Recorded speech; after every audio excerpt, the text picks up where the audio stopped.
Hello everyone, welcome to Sanvargana classes. Let us see main question 3 of chapter Atoms and Molecules. Answer the following. 24th question. Name the scientists whose experimentation established laws of chemical combination and state the laws also. ಹಾಗಿದ್ರೆ ಯಾವ scientist experiment ಮಾಡಿದ್ರಿಂದ loss of chemical combination ಅನ್ನೋದು establish ಆಯಿತು, ಅದು ಯಾವ್ಯಾವ ಲಾ ಅಂತ ಕೇಳ್ತಾ ಇದ್ದಾರೆ. Antony L. Lavoisier and Joseph L. Proust postulated two important laws of chemical composition. The laws are ಯಾರ್ಯಾರು? Antony L.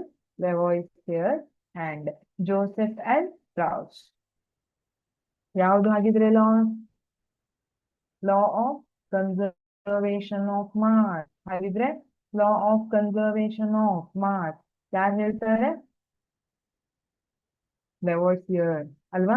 Mass can neither be created nor be destroyed ಅನ್ನೋದನ್ನ ಹೇಳ್ತಾರೆ. Law of conservation of mass. Then the second one is law of constant proportion. Okay, law of constant proportion.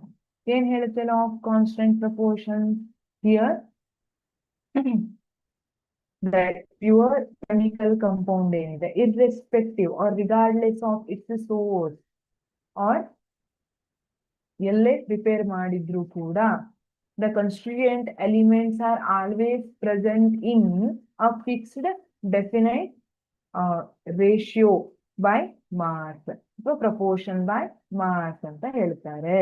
ಅಂದ್ರೆ ನೀವು ಅದನ್ನ ಎಲ್ಲೇ prepare ಮಾಡಿ ಅಥವಾ ಯಾವುದೇ ಸೋರ್ಸ್ ಆ ಕಂಪೌಂಡ್ ಏನಿರುತ್ತೆ ಅದರದ್ದು ಕಂಪೋಸಿಷನ್, ಅದರಲ್ಲಿ mass by proportion by mass ಏನಿರುತ್ತೆ ಈಚ್ ಆಟಮ್ದು, ಅದು ಎಲ್ಲದರಲ್ಲೂ ಕಾನ್ಸ್ಟೆಂಟ್ ಆಗಿರುತ್ತೆ ಅಂತ ಹೇಳ್ತಾರೆ. For example, if you consider